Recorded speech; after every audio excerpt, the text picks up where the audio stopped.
Merdeka dia tidak muncul secara magik, abrakadabra simsalabim, jadi merdeka. Tidak.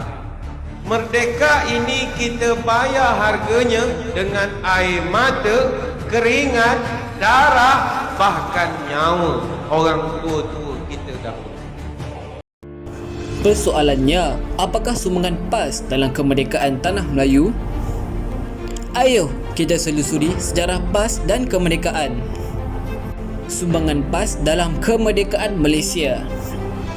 Pada Mac 1948, ulama dan agamawan tanah Melayu yang berhimpun di Gunung Semanggul telah mengasaskan Hizbul Muslimin. Namun, parti Islam pertama ini telah dihapuskan dengan pengenalan Ordinan Darurat pada Jun 1948. Kelompok agamawan inilah yang seterusnya telah menubuhkan Persatuan Ulama Semalaya pada 23 Ogos 1951 dan akhirnya bertukar dengan nama yang lebih inklusif iaitu Persatuan Islam Tanah Melayu pada 24 November 1951.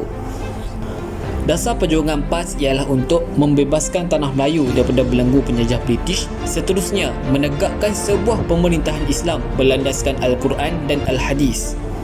Maka bagi mencapai matlamat itu, PAS telah bekerjasama dengan parti-parti yang lain di Persekutuan Tanah Melayu untuk mendesak British memberikan hak pemerintahan sendiri dan merdeka. PAS telah menghantar 3 orang wakil iaitu Muhammad Asri Haji Muda, Tuan Haji Ahmad Tuan Hussein dan Ustaz Usman Abdullah. Dalam persidangan itu, PAS mempertahankan pendirian politiknya iaitu Persekutuan Tanah Melayu adalah milik bangsa Melayu. Oleh kerana itu, PAS membawa usul bahawa apabila Persekutuan Tanah Melayu mencapai kemerdekaan, kedudukan orang Melayu sebagai pemilik negeri ini yang asal dan sah tidak harus dilupakan. Antara usul yang diketengahkan oleh PAS ialah bahasa Melayu dijadikan bahasa rasmi negara secepat mungkin sebagai pengganti bahasa Inggeris. Agama Islam diletakkan di tempat yang penting di Persekutuan Tanah Melayu yang merdeka nanti. Kemudian, menyokong cadangan UMNO MCA untuk menjadikan prinsip jus soli sebagai syarat kelayakan mengundi bagi orang-orang asing. Bagi PAS, orang-orang asing tidak mempunyai hak untuk mengundi kerana mereka bukan rakyat negara itu. PAS juga menolak cadangan Perikatan UMNO MCA yang mahukan Suruhanjaya bebas dilantik untuk menggubal Perlembagaan Persekutuan Tanah Melayu. Sungguh pun berbeza pendapat berhubung dengan corak kemerdekaan Tanah Melayu yang bakal merdeka, PAS tidak mengkhianati atau menghalang usaha-usaha parti Perikatan berhubung dengan tuntutan kemerdekaan. Bahkan, Dr. Burhanuddin mendekam beberapa kali dalam penjara di zaman penjajahan kerana sifat anti-kolonialnya yang sangat tinggi. Sejarah pula menyaksikan ulama lah yang mengucur keringat dalam memperjuangkan kemerdekaan semenjak awal abad ke-20, dipenjara dan dibuang negeri oleh penjajah British. PAS memberikan sokongan sepenuhnya terhadap rombongan Tunku Abdul Rahman yang dipetua UMNO ke London pada bulan September 1953 untuk menyerahkan memorandum yang disusun oleh Jawatankuasa Persidangan Kebangsaan kepada kerajaan British bagi menuntut diadakan segera pilihan raya di peringkat persekutuan.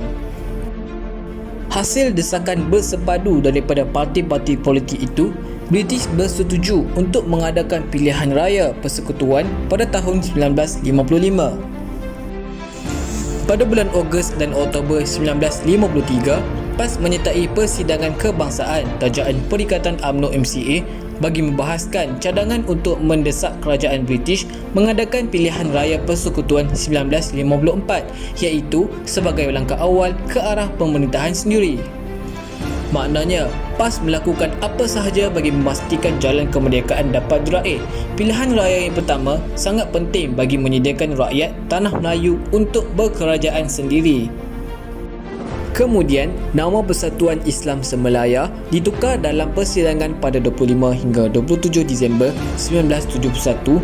Ia ditukar sekali lagi menjadi Parti Islam Semalaysia iaitu PAS dan kekal hingga ke hari ini.